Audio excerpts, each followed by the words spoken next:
Jemaat yang sama-sama dikasihi Tuhan, selamat pagi dan selamat datang beribadah di rumah Tuhan.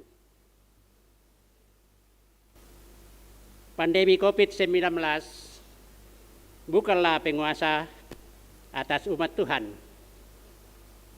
Sebab itu Tuhan Roh Kudus memberikan kita hikmat dan akal budi untuk dapat berjalan dengan tiang api iman, datang sebagai persekutuan umatnya, menghadap dan memuliakannya di hadiratnya yang kudus.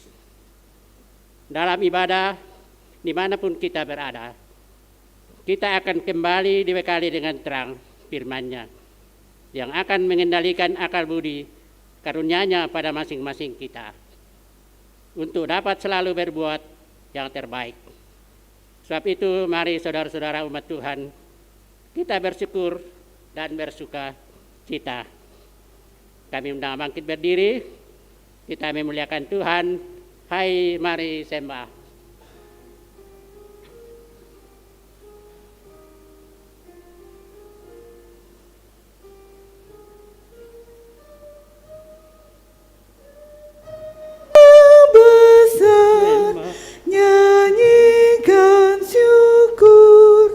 Dengan bergemar perisai umat-Nya yang Maha Esa, mulia namanya, tatanya megah.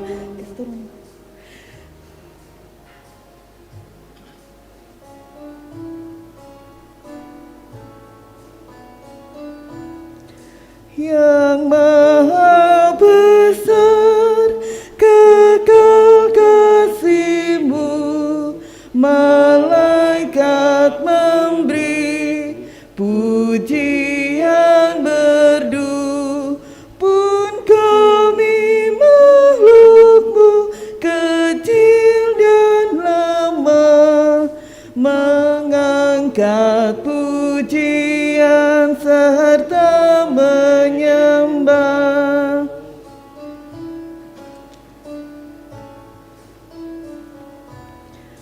Hai, mari sembah yang Maha Besar, nyanyikan syukur dengan bergemar, perisai umat-Nya yang Maha Esa, mulia namanya, tatanya megah.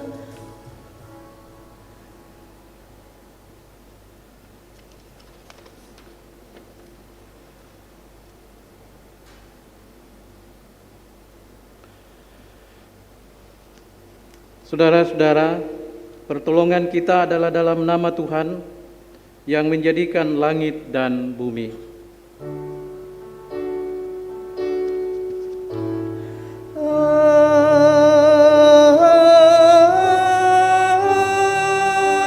Amin, amin, amin. Kasih karunia dan damai sejahtera dari Allah Bapa kita dan dari Tuhan Yesus Kristus menyertai kamu. Haleluya, amin.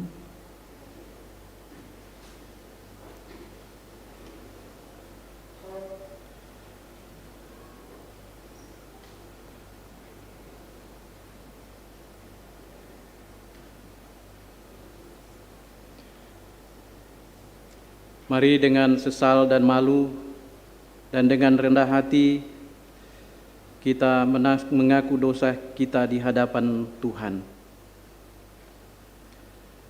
Ya Tuhan, sebagai umat tebusan-Mu, kami sering melakukan sikap yang tidak berkenan kepadamu dalam menunaikan tugas dan tanggung jawab kami. Kami telah berdosa Tuhan, dalam pengasihan-Mu kami memohon pengampunan. Ampunilah dan kasihanilah kami. Dalam hal inilah kasih Allah dinyatakan di tengah-tengah kita, yaitu bahwa Allah telah mengutus anaknya yang tunggal ke dalam dunia, supaya kita hidup olehnya. Inilah kasih itu, bukan kita yang telah mengasihi Allah, tetapi Allah yang telah mengasihi kita dan yang telah mengutus anaknya sebagai pendamaian bagi dosa-dosa kita.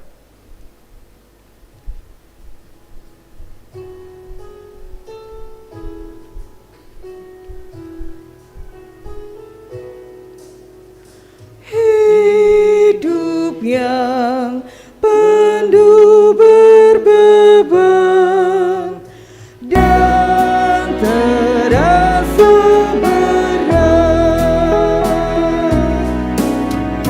ringan semua dikawali, karena Yesus dekat. Ringan semua dikawali, Kalvari, Kalvari. Ringan semua dikawali, karena Yesus dekat.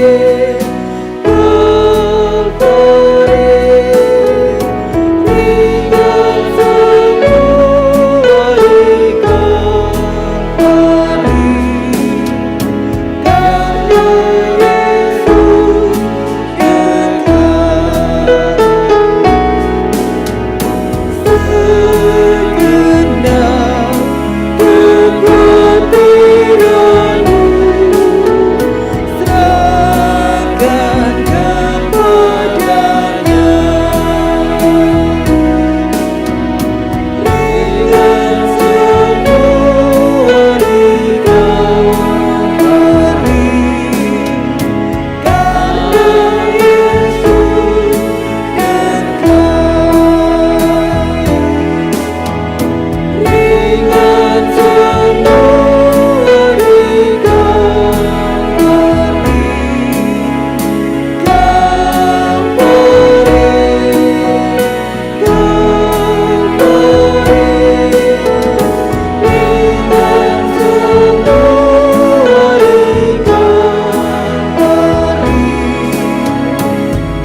karena Yesus dekat.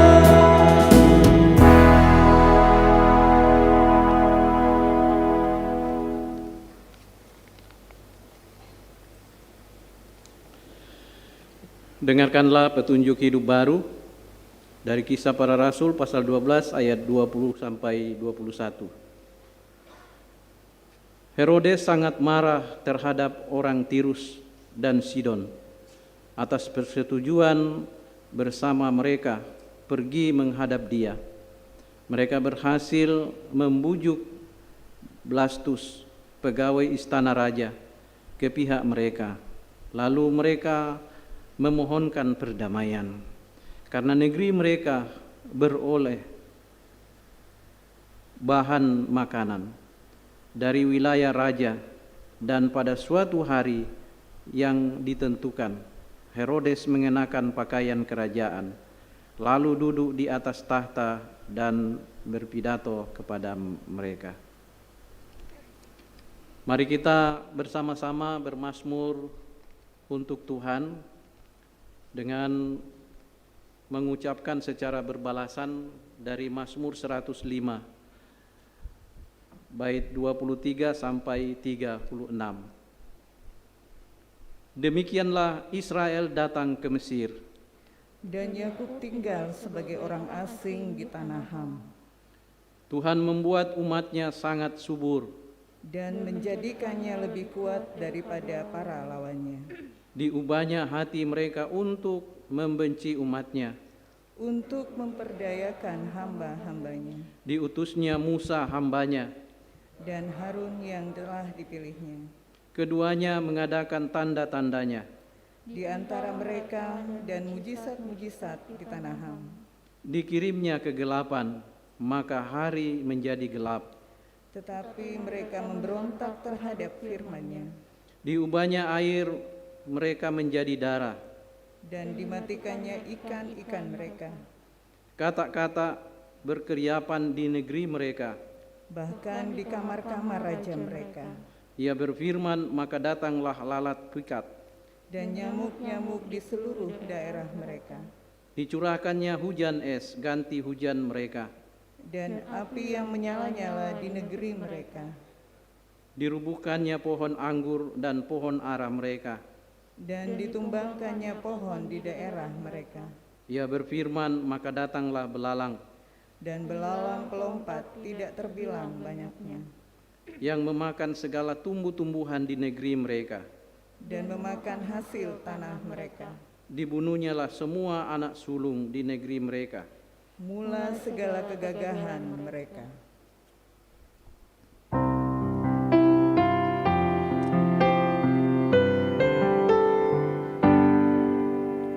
Dengan syukur pujilah Tuhan, biar namanya diserukan,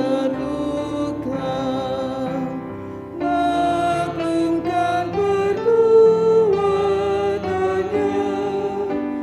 di muka isi dunia. Bernyanyi bermazmur terus tentang karyanya yang kudus.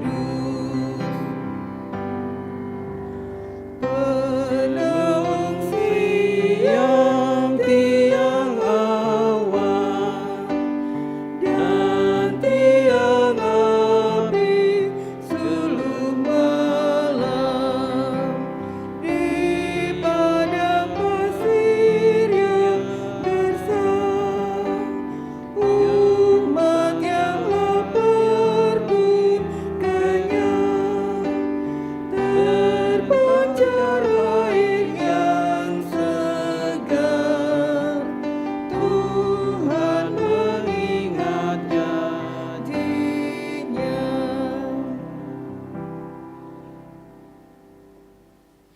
Saatnya kita akan membaca dan menghayati firman Tuhan, yang sebentar kita akan baca dari 3 bagian pembacaan. Yang pertama dari Keluaran pasal 3 ayat 1 sampai 15,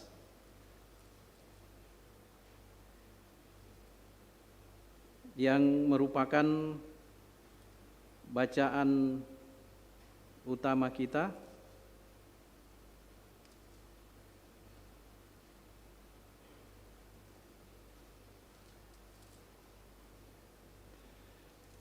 Kemudian Roma pasal 12 ayat 9 sampai 21, dan pembacaan dari Injil yaitu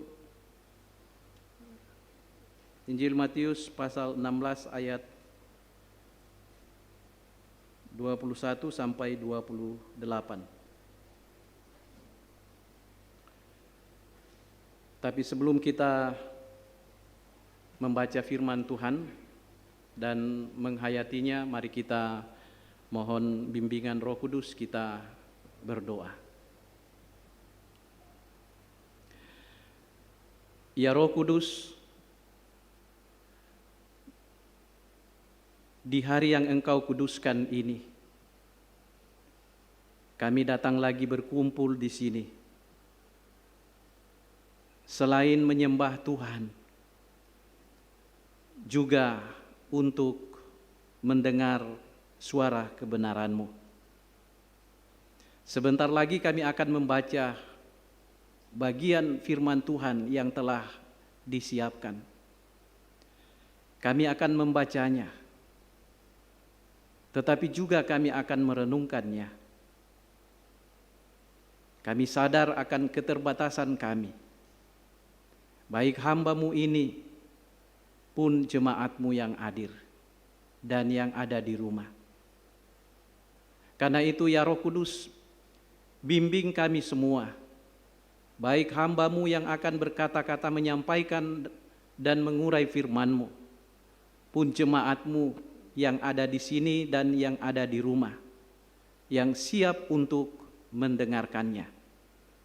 Berfirmanlah ya Tuhan, kami bersedia untuk mendengarkan sabda kebenaran-Mu.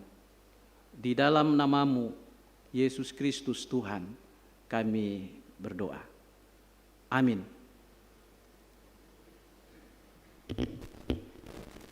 Pembacaan Alkitab yang pertama diambil dari Keluaran pasal 3 ayat 1 sampai ayatnya yang ke-15. Keluaran pasal 3 ayat 1 sampai ayatnya yang ke-15. Lembaga Alkitab Indonesia memberi judul Musa diutus Tuhan. Adapun Musa, ia biasa mengembalakan kambing domba Yitro, mertuanya, imam di Midian. Sekali ketika ia mengiring kambing domba itu ke seberang padang gurun, sampailah ia ke gunung Allah, yakni gunung Horeb. Lalu malaikat Tuhan menampakkan diri kepadanya di dalam nyala api yang keluar dari semak durin. Lalu ia melihat dan tampaklah semak duri itu menyala, tetapi tidak dimakan api. Musa berkata, baiklah aku menyimpang ke sana untuk memeriksa penglihatan yang hebat itu. Mengapakah tidak terbakar semak duri itu? Ketika dilihat Tuhan bahwa Musa menyimpang untuk memeriksanya, berserulah Allah dari tengah-tengah semak duri itu kepadanya, Musa, Musa, dan ia menjawab, ya Allah. Lalu ia berfirman, janganlah datang dekat-dekat, tanggalkanlah kasutmu dari kakimu, sebab tempat di mana engkau berdiri itu adalah tanah yang kudus. Lagi ia berfirman, akulah Allah ayahmu, Allah Abraham, Allah Ishak dan Allah Yakub. Lalu Musa menutupi mukanya sebab ia takut memandang Allah. Dan Tuhan berfirman, aku yang telah memperhatikan dengan sungguh kesengsaraan umatku di tanah Mesir, dan aku telah mendengar seruan mereka yang disebabkan oleh pengera-pengera mereka. Ya, aku mengetahui penderitaan mereka.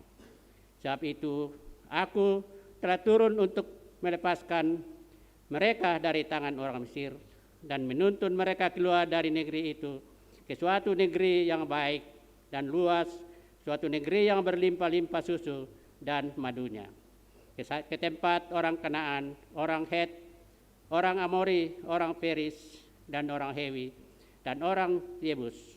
Sekarang seruan orang Israel telah sampai kepadaku, juga telah kulihat betapa kerasnya orang Mesir menindas mereka. Jadi sekarang pergilah, aku mengutus engkau kepada Firaun untuk membawa umatku, orang Israel, keluar dari Mesir. Tetapi Musa berkata kepada Allah, siapakah aku ini? Maka aku yang akan menghadap Firaun dan membawa orang Israel keluar dari Mesir. Lalu firman-Nya, bukankah aku akan menyertai engkau? Inilah tanda bagimu bahwa aku yang mengutus engkau. Apabila engkau telah membawa bangsa itu keluar dari Mesir, maka kamu akan beribadah kepada Allah di gunung ini. Lalu Musa berkata kepada Allah, tetapi apabila aku mendapatkan orang Israel dan berkata kepada mereka, Allah nenek moyangmu telah mengutus aku kepadamu, dan mereka bertanya kepadaku, bagaimana tentang namanya? Apakah yang harus kujawab kepada mereka? Ia berfirman kepada Musa, aku adalah aku. Lagi firman-Nya, beginilah katakan kepada orang Israel itu, akulah aku, telah mengutus aku kepadamu. Selanjutnya berfirman Allah kepada Musa, beginilah kau katakan kepada orang Israel, Tuhan, Allah nenek moyangmu, Allah Abraham, Allah dan Allah Yakub, Allah Ishak dan Allah Yakub telah mengutus aku kepadamu. Itulah namaku untuk selama-lamanya dan telah sebutkanku turun-temurun. Demikianlah firman Tuhan.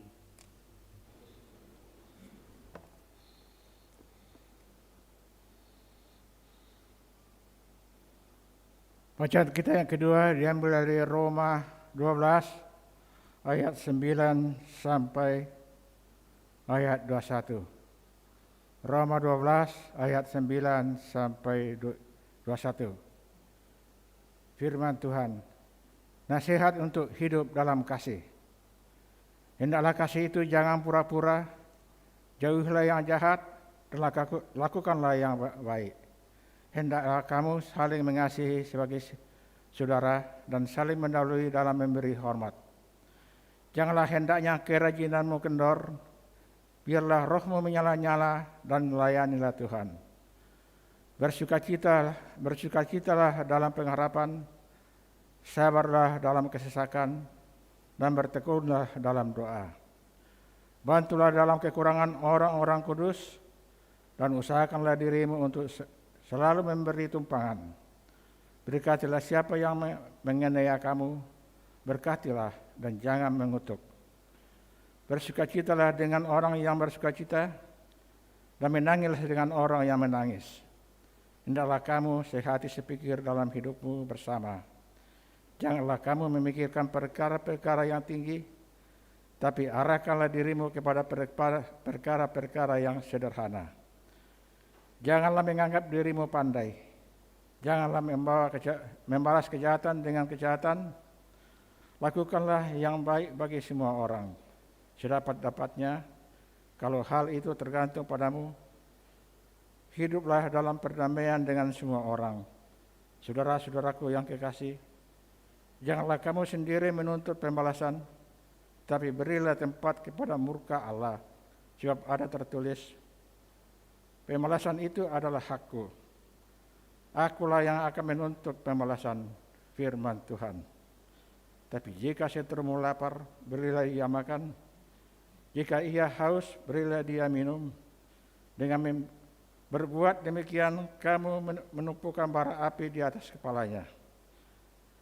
Janganlah kamu kalah terhadap kejahatan, tetapi kalahkanlah kejahatan dengan kebaikan. Demikian firman Tuhan. Haleluya.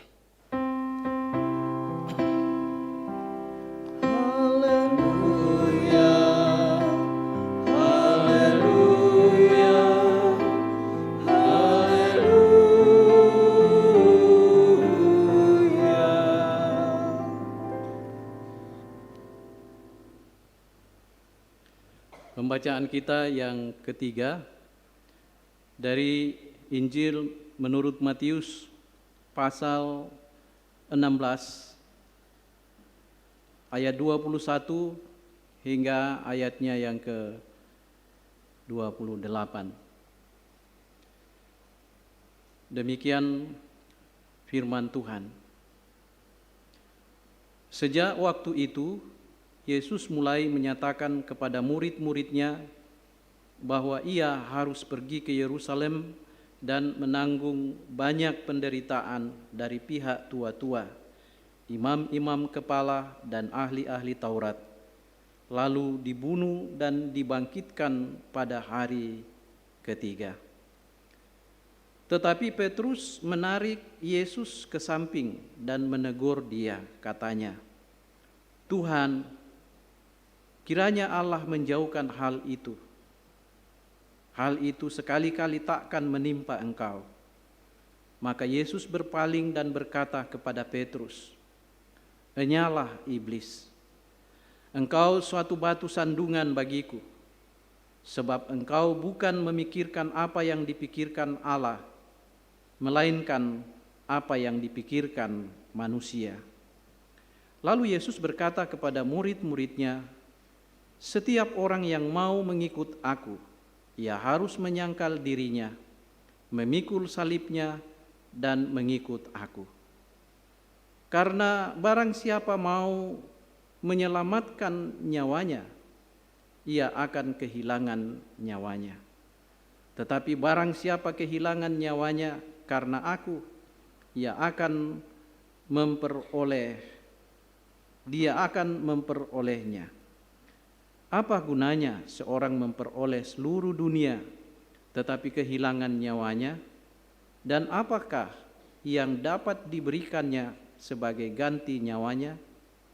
Sebab Anak Manusia akan datang dalam kemuliaan Bapanya, diiringi malaikat-malaikatnya. Pada waktu itu ia akan membalas setiap orang menurut perbuatannya. Aku berkata kepadamu, sesungguhnya di antara orang yang hadir di sini ada yang tidak akan mati sebelum mereka melihat Anak Manusia datang sebagai Raja dalam kerajaannya. Demikian firman Tuhan. Kurre sumanga puang.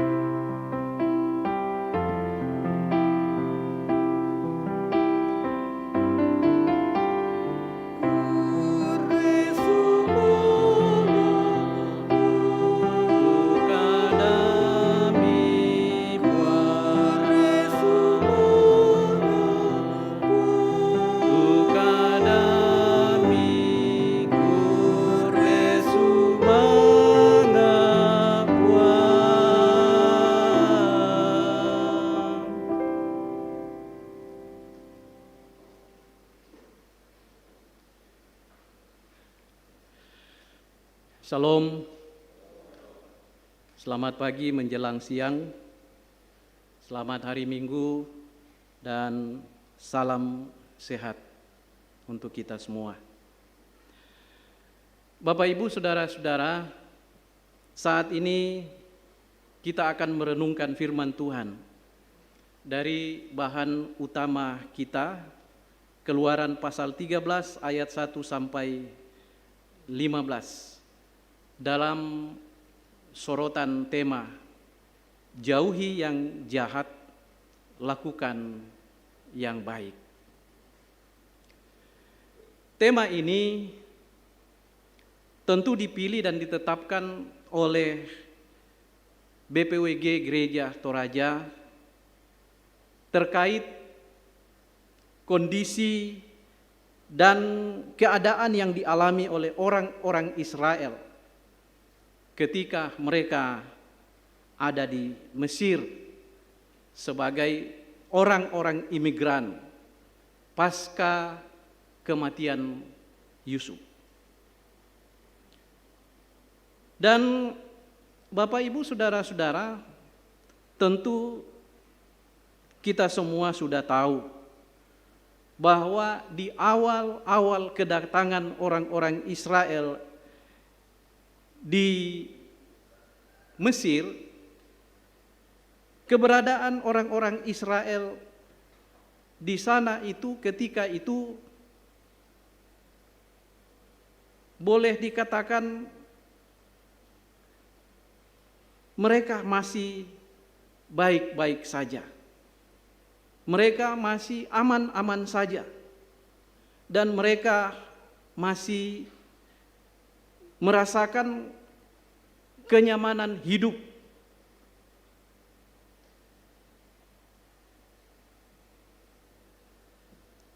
Dengan fasilitas-fasilitas yang tersedia.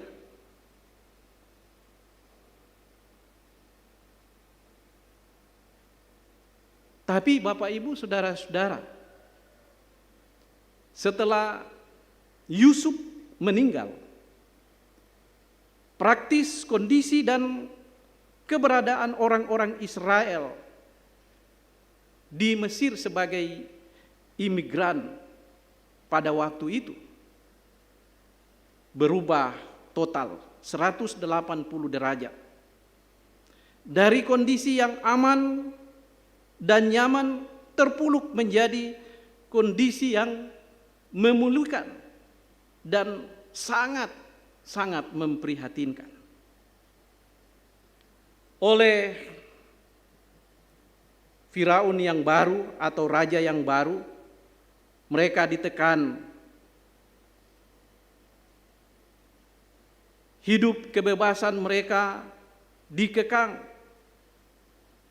Bahkan yang paling parah lagi, mereka disuruh kerja paksa untuk membangun kota-kota, memenuhi tuntutan raja yang dalam cerita Alkitab dikatakan sudah tidak lagi mengenal Yusuf.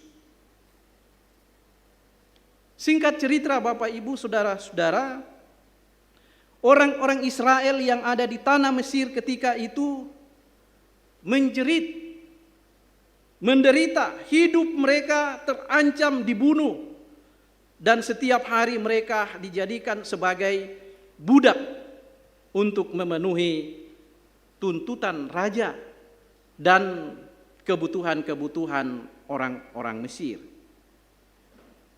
Nah, Bapak Ibu Saudara-saudara, dalam kondisi seperti inilah Allah mendengar jeritan mereka. Allah mendengar teriakan mereka minta tolong. Dan itu betul-betul didengar oleh Tuhan.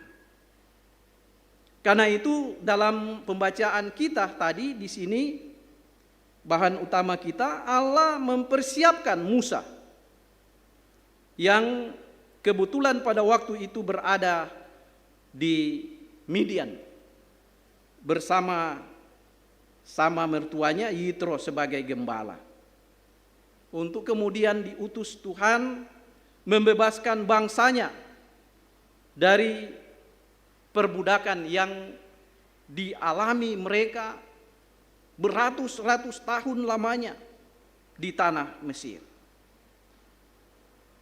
Tapi saudara-saudara, untuk menjadi utusan Tuhan,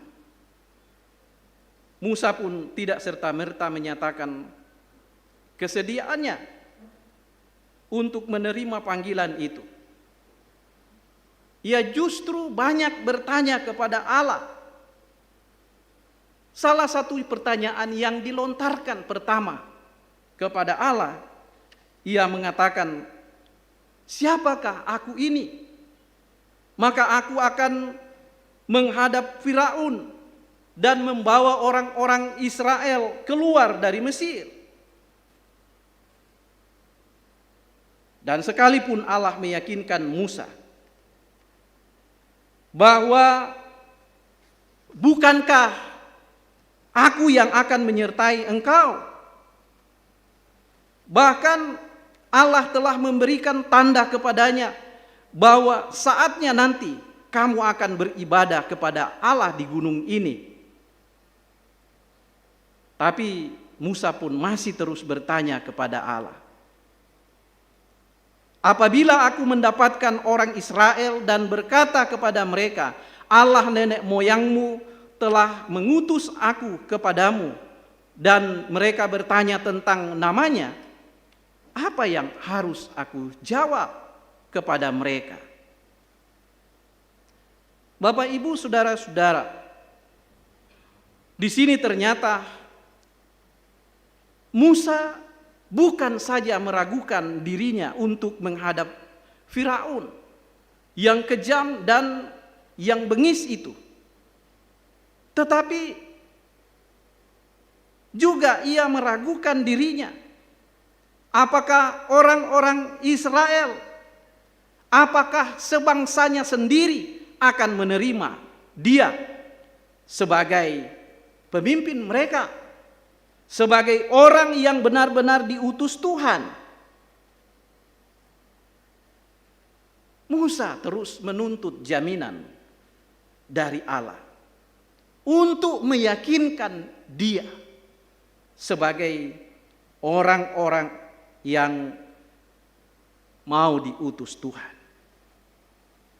Dan karena itu Bapak Ibu Saudara-saudara, di sini Musa meminta Allah menyebut namanya, untuk kemudian ia akan sampaikan kepada orang-orang Israel bahwa inilah nama Allah yang mengutus aku kepadamu. Tapi dalam bacaan kita di sini, Allah tidak menyebut namanya secara langsung kepada Musa. Allah hanya berfirman kepada Musa, Eheye Asher, Eheye. Aku adalah aku. Saudara-saudara, kata-kata ini merujuk kepada kata Yahweh yang ditulis dengan huruf mati YHWH yang artinya Tuhan. Nama ini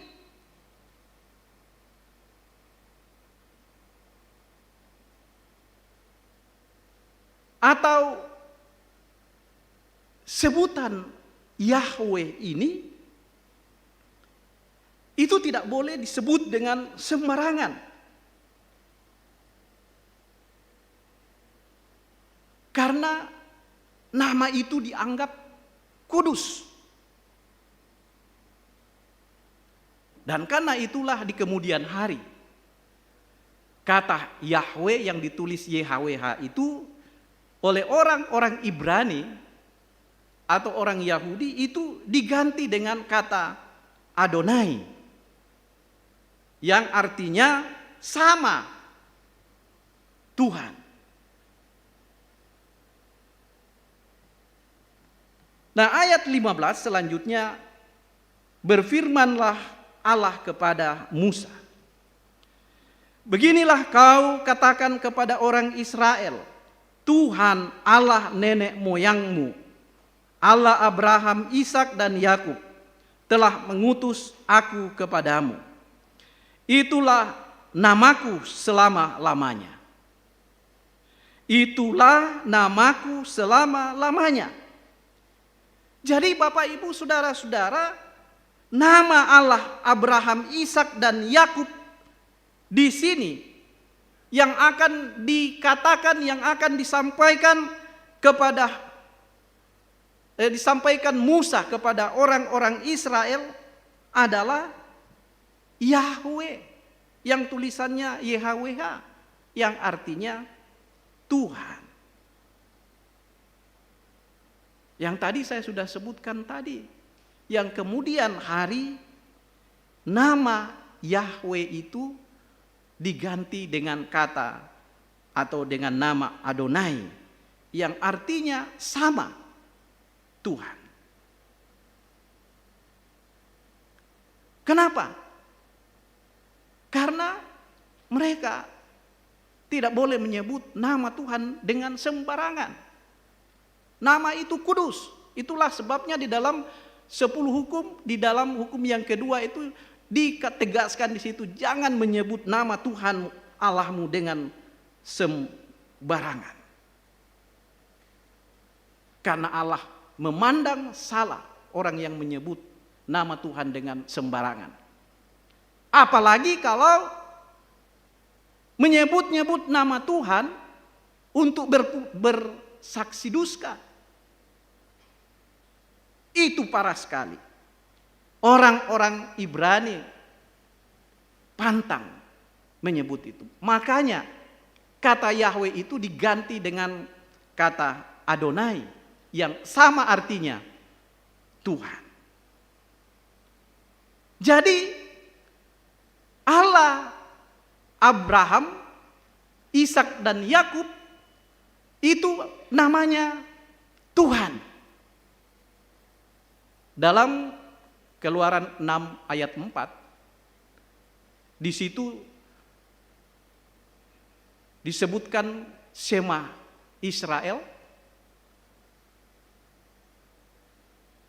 Dengarlah hai Israel, Tuhan itu Allah kita.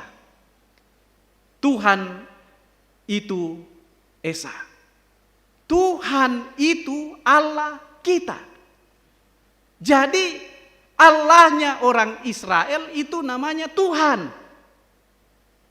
Yang kemudian di dalam perjanjian baru itu merujuk kepada Yesus. Dan karena itu orang Kristen kalau ditanya, Allah kamu siapa? Allah kita adalah Tuhan Yesus. Itu. Allah orang Kristen adalah Tuhan Yesus. Jadi bukan sebaliknya, Allah Yesus. Salah. Karena yang kita pahami, apa itu Allah? Allah itu adalah objek yang disembah. Allah itu banyak, atau ilah itu banyak. Ada ilah orang primitif, ada ilah orang Toraja, ada Allah agama amal lain. Tetapi Allahnya orang Ibrani, Allahnya Abraham, Ishak dan Yakub, namanya Tuhan, Yahweh, Shema Yisrael, Adonai Elohenu, Adonai Ehad. Dengarkanlah, hai Israel, Allah itu Tuhan kita. Allah itu Esa. Dan Tuhan yang dimaksudkan di sini itu merujuk kepada Yesus dalam perjanjian baru. Karena itu Tuhan orang Kristen, Allah yang disembah orang Kristen namanya Tuhan Yesus. Yang kemudian turun ke dalam dunia ini, masuk ke dalam dunia ini, menjelma menjadi manusia. Tetapi dia bukan manusia yang berdosa, karena dia tidak dikandung dan dilahirkan dari darah manusia. Walaupun dia lahir dari Maria, jelas-jelas dia dikandung dengan Roh Kudus. Itu menunjukkan bahwa dia bersih dari dosa. Dan karena Allah orang Kristen itu, Yesus Kristus itu adalah Tuhan. Ia datang ke dalam dunia ini menjelma menjadi manusia dan mau datang mengajarkan apa yang baik dan apa yang benar. Mengajarkan untuk menjauhkan yang jahat.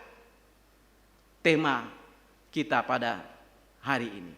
Jauhi yang jahat dan lakukan yang baik, yang dikutip dari pembacaan kita yang kedua tadi dalam surat Roma.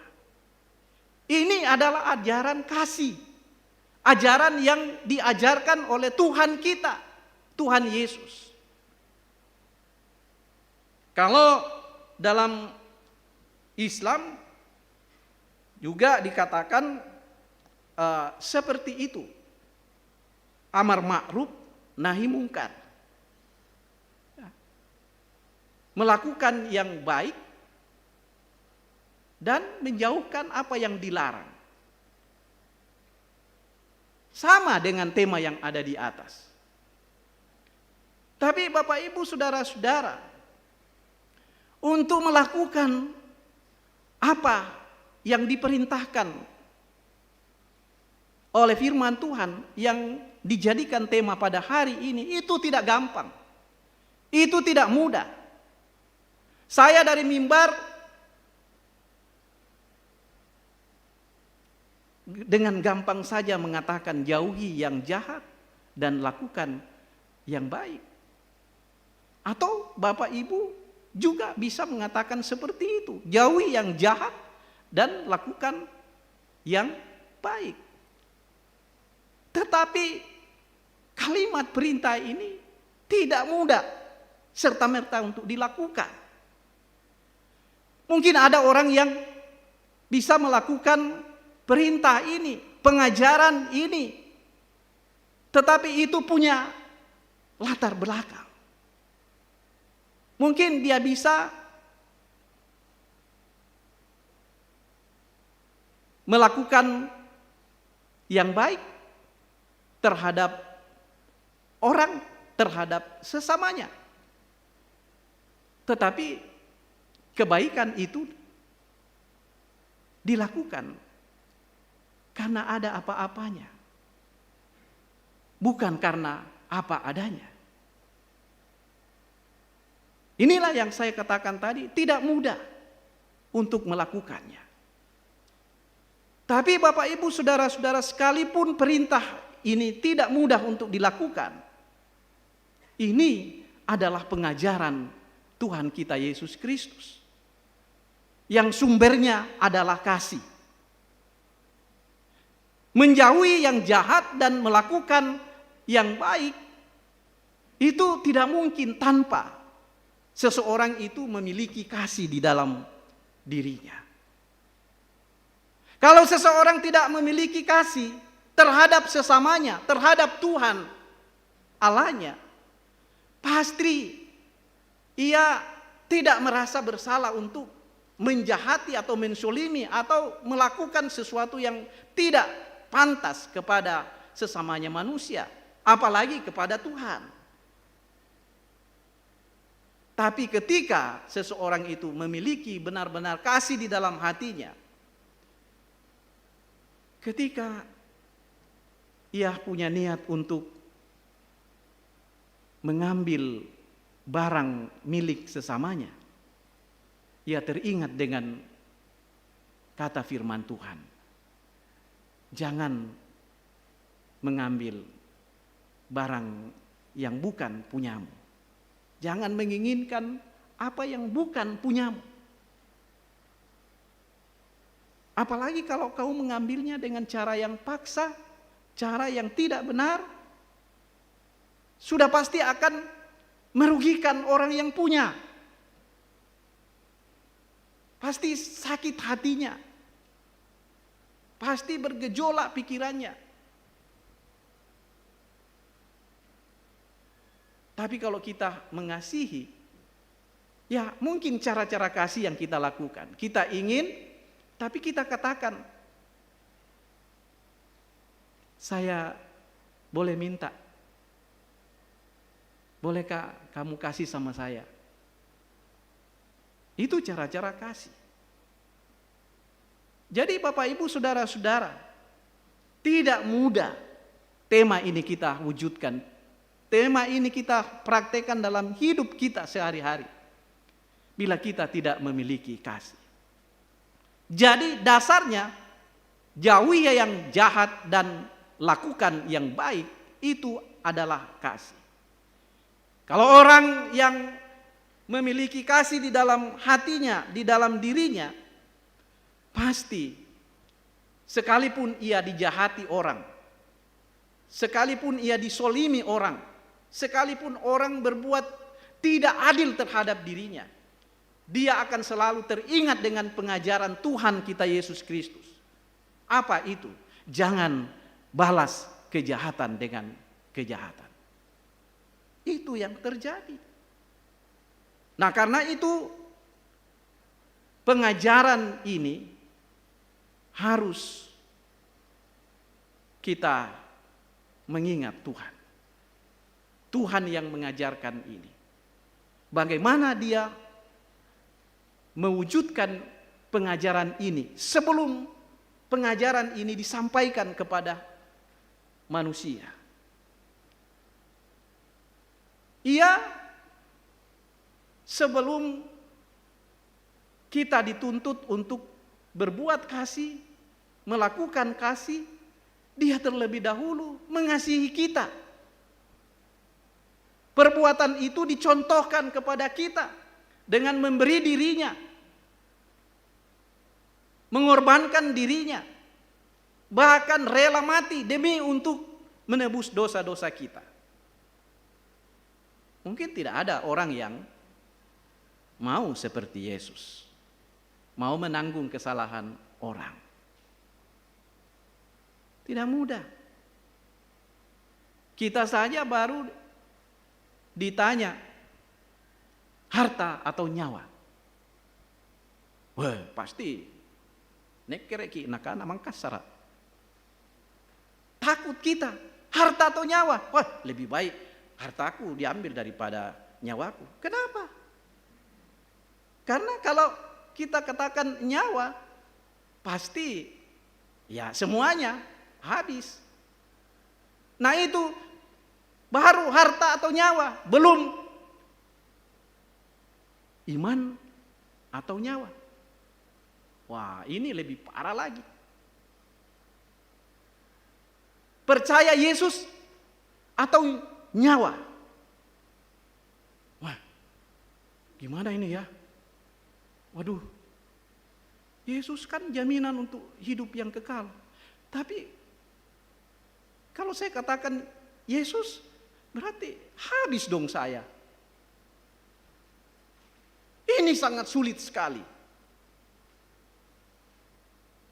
Menjauhi yang jahat dan berbuat yang baik sangat sulit sekali.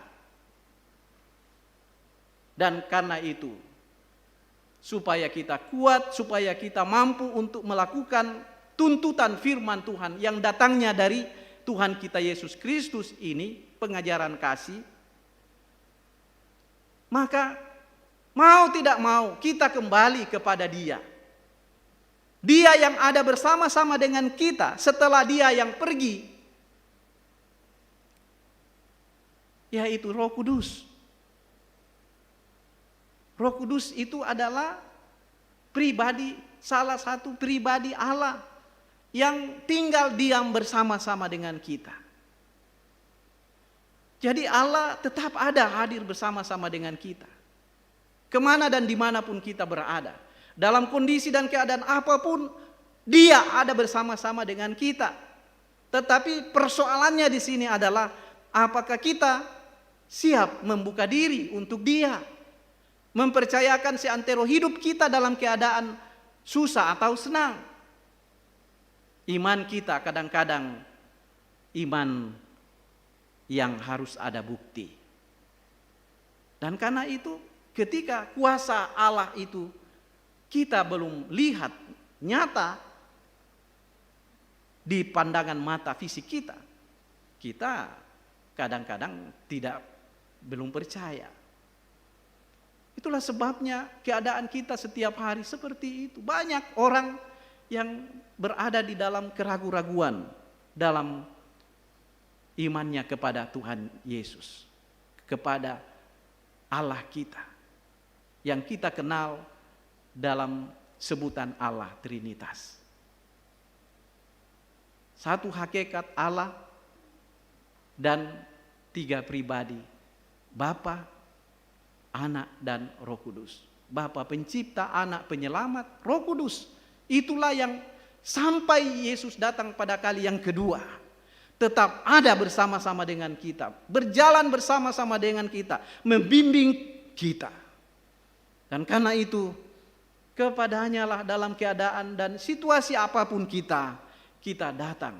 Ya Roh Kudus, tuntun, bimbing aku, agar aku bisa menjauhi yang jahat dan terus melakukan apa yang baik. Dengan kekuatan dan kemampuan yang ada pada kita, kita tidak mungkin. Dan itu sudah diuji oleh Paulus sendiri. Paulus mengatakan, apa yang tidak kusukai, justru itulah yang aku buat.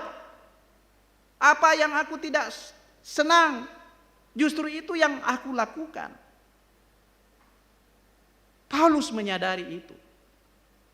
Dan saya kira sama dengan kita.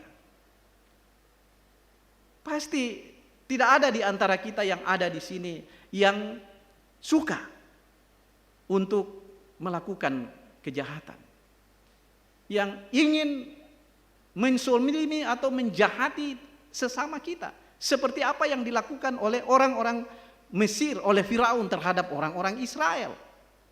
Pasti tidak ada.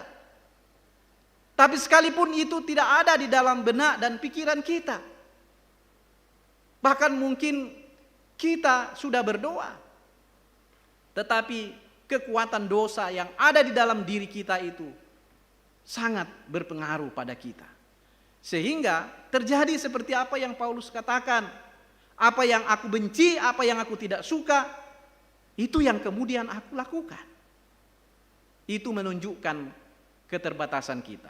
Itu menunjukkan kelemahan kita, ketidakberdayaan kita. Nah, kesadaran kita bahwa kita adalah pihak yang tidak berdaya, pihak yang lemah, kita harus mencari power, kekuatan, kuasa yang melebihi daripada kekuatan kita, kuasa kita, supaya kita dimampukan untuk melakukan apa yang baik, apa yang benar, menjauhi yang jahat sebagai tuntutan apa yang Tuhan inginkan bagi kita. Terpujilah namanya. Amin.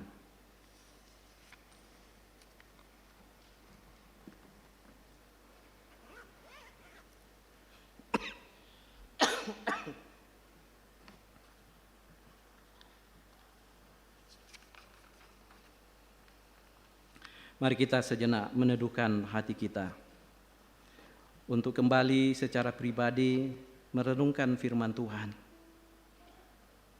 Bagaimana sikap kita terhadap perintah Tuhan dalam hidup kita setiap hari? Apakah kita betul-betul sudah menjauhi apa yang jahat dan melakukan apa yang baik dalam hidup kita setiap hari?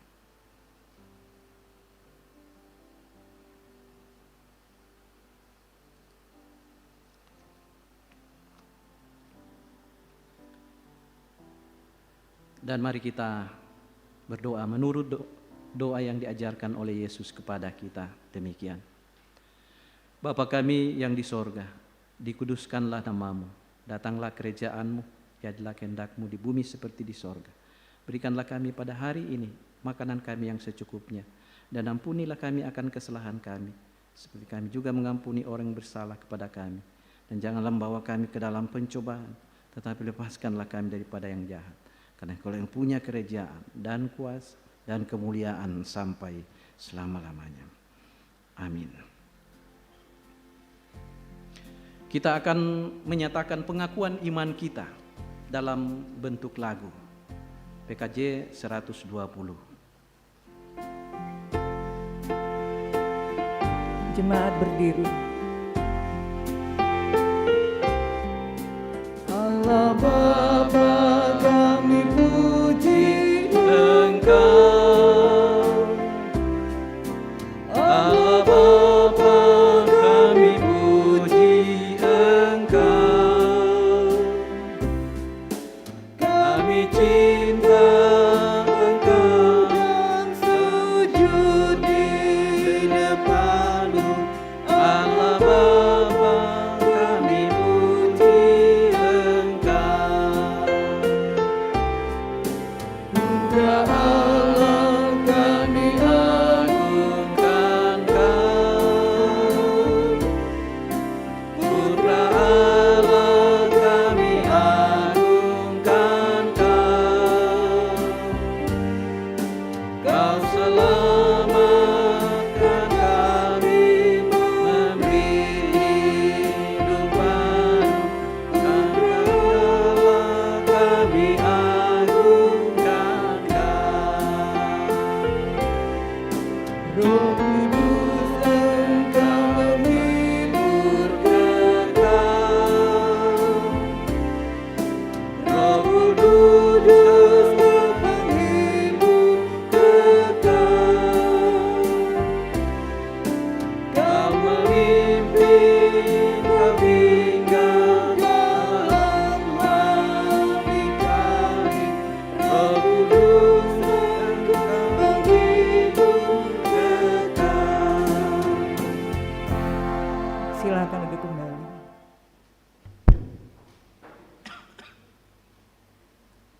Tiba saatnya kita akan memberikan persembahan supaya tetap mengikuti protokol kesehatan, jaga jarak. Nanti tekniknya akan diatur sama yang bertugas. Nah, persembahan dari segala yang diserahkan kepadamu, yakni dari segala yang terbaik di antaranya, haruslah kamu mempersembahkan seluruh persembahan khusus kepada Tuhan sebagai bagian kudus daripadanya. Bilangan 18 ayat 29. Sambil kita membawa persembahan ke depan, kita menyanyi PKJ 146 bait 1 dan 2. Bawa persembahan.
Mari kita menaikkan syafaat dan doa syukur kita. Kita berdoa. Terima kasih ya Tuhan untuk firman-Mu yang sudah kami dengar, yang telah memperlengkapi kami lagi bagaimana kami menjalani hidup yang Tuhan kenan bagi kami. Engkau menginginkan kami agar kami menjauhi yang jahat dan melakukan apa yang baik. Biarlah kuasa Roh Kudus-Mu akan terus memampukan kami untuk berbuat dan melakukan apa yang Tuhan kehendaki bagi kami. Terima kasih ya Tuhan untuk menjalani kehidupan kami seterusnya.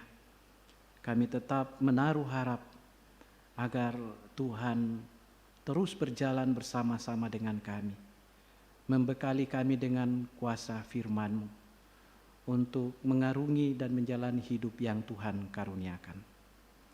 Ya Tuhan, ke dalam tangan-Mu kami serahkan seluruh keberadaan hidup kami, baik dalam keadaan senang maupun dalam keadaan susah, baik pun dalam keadaan beruntung maupun dalam keadaan malang. Kami percaya sedikit pun Tuhan tidak pernah meninggalkan kami. Tuhan selalu peduli atas jeritan-jeritan dan permohonan-permohonan minta tolong kami kepada Tuhan. Dan itu Tuhan wujudkan kepada kami, walaupun kami kadang-kadang tidak mengenal bahwa Tuhan selalu setia bersama dengan kami. Dan karena itu ya Tuhan, dalam berbagai pergumulan-pergumulan yang kami hadapi setiap hari, pergumulan karena sakit, penyakit, beberapa saudara-saudara kami, orang-orang tua kami dalam warta jemaat yang hingga hari ini masih terus dalam perawatan jalan, kami terus doakan kiranya Tuhan berikan pemulihan dan kesembuhan. Secara khusus juga kepada beberapa anggota jemaat yang saat ini sedang dalam keadaan lemah juga. Mama Cita, Ibu Regina, Ibu Yudit Pongbija, dan ada beberapa anggota kami yang saat ini sedang di karantina. Tuhan, ke dalam tangan-Mu kami serahkan. Biarlah kasih-Mu akan selalu hadir di tengah-tengah mereka. Kami percaya dalam situasi dan keadaan apapun kami, Engkau tidak pernah meninggalkan kami. Dan karena itu teguhkan kami bahwa dalam keadaan apapun kami, Tuhan selalu ada bersama-sama dengan kami. Bagi saudara-saudara kami yang bergumul dengan berbagai masalah-masalah kehidupan, baik rumah tangga, masalah pekerjaan, masalah apa yang akan dipakai, dimakan, dan kebutuhan-kebutuhan lainnya. Kami mohon kiranya Tuhan pun juga akan selalu hadir dalam seluruh kekurangan kami.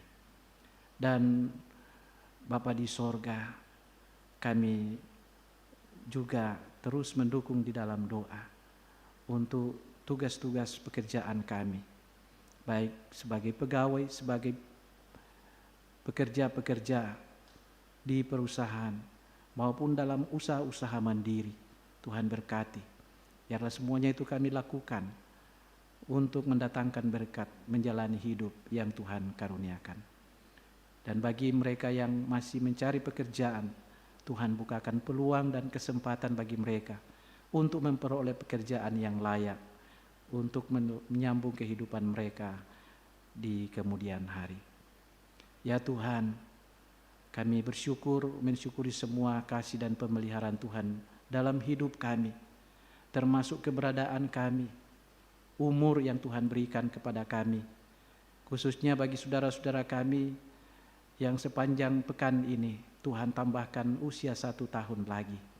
Dan juga saudara-saudara kami yang bersuka cita bergembira karena berkat-berkat Tuhan, karena kenaikan pangkat, khususnya bagi hamba-Mu, Bapak Penatua Andarias Pongbija. Tuhan, terima kasih untuk kepercayaan yang Tuhan telah berikan kepada hamba-Mu ini. Biarlah dengan pangkat dan jabatan yang Tuhan anugerahkan kepadanya, akan membawa hamba-Mu semakin memberi diri untuk melayani Tuhan, baik di dinas di mana hamba-Mu bekerja setiap hari, maupun sebagai teman sekerja kami di ladang Tuhan. Tuhan, kami bersyukur Engkau masih memungkinkan kami untuk menikmati persekutuan walaupun dalam kondisi yang kurang memungkinkan, di mana pandemi COVID-19 masih menjadi bagian yang menakutkan bagi kami. Dan kami tetap syukuri bahwa dalam keadaan seperti ini pun Tuhan ada bersama-sama dengan kami. Kami bersyukur Tuhan menyediakan waktu dan ruang bagi kami untuk menyatakan persembahan kami saat ini. Tuhan berkati persembahan jemaat-Mu, baik yang ikut beribadah saat ini di dalam bait-Mu yang kudus, maupun saudara-saudara kami yang ada di rumah mengikuti ibadah secara live. Tuhan, berkati semua persembahan mereka untuk hormat dan kemuliaan bagi nama Tuhan. Bapa di sorga, kami berdoa untuk bangsa dan negara kami.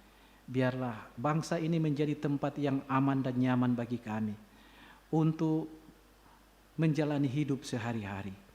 Dan kami terus berdoa untuk para pemimpin kami, Bapak Presiden Joko Widodo bersama dengan Wakil Presiden Ma'ruf Amin, dan para menteri serta seluruh lembaga-lembaga negara, bahkan aparatur negara yang Tuhan percayakan untuk melakukan tugas pelayanan di bidang mereka masing-masing. Mungkinkan mereka ya Tuhan untuk memberi diri dan melayani Tuhan dengan baik, mendatangkan shalom bagi semua. Seluruh hidup kami serahkan ke dalam tangan-Mu sepanjang seminggu ke depan. Tuhan berkati gereja Toraja, berkati semua apa yang akan dilakukan, khususnya rencana sidang klasis yang akan dilaksanakan baik secara virtual maupun secara langsung di Batam. Biarlah semuanya dapat berjalan dengan baik.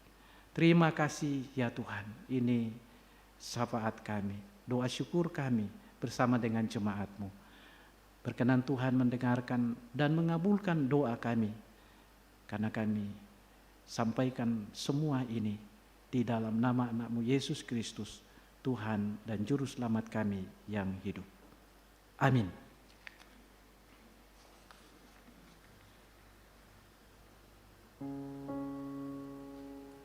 Jemaat berdiri.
Saudara-saudara, pergilah, Roh Kudus menguatkan dan memampukan saudara-saudara untuk menjadi saksi dan melayani sesama.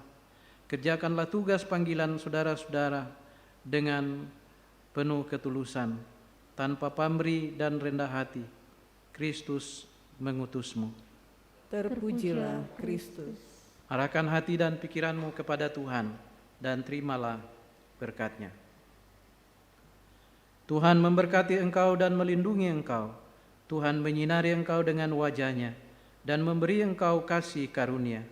Tuhan menghadapkan wajah-Nya kepadamu dan memberi engkau damai sejahtera.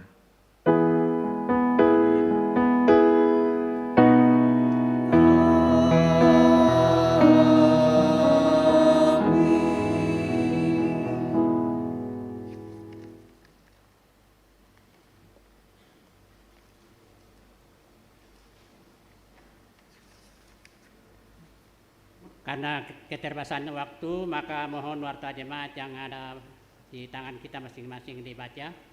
Kebaktian minggu depan, pagi jam 9.30, Kebun Baru Cilincing, Kuala Bebas. Sore jam 16.30, Semper Green Garden, Sukapura, Bekasi. Diingatkan terus bagi kita bahwa kalau datang yang pertama, mengisi kursi-kursi yang di depan, dan waktu pulang mulai dari kursi belakang supaya tidak berterabakan dan juga menjaga jarak. Jadi tolong nanti kalau pulang, yang paling belakang duluan, tetap jaga jarak. Dengan kasih kami undang bangkit berdiri dan kita akhiri kebaktian kita menyanyi dari NKB 128 ayat 1 dan 4. Ku berserah kepada Allah.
Dan selamat hari Minggu. Tuhan Yesus memberkati kita semua.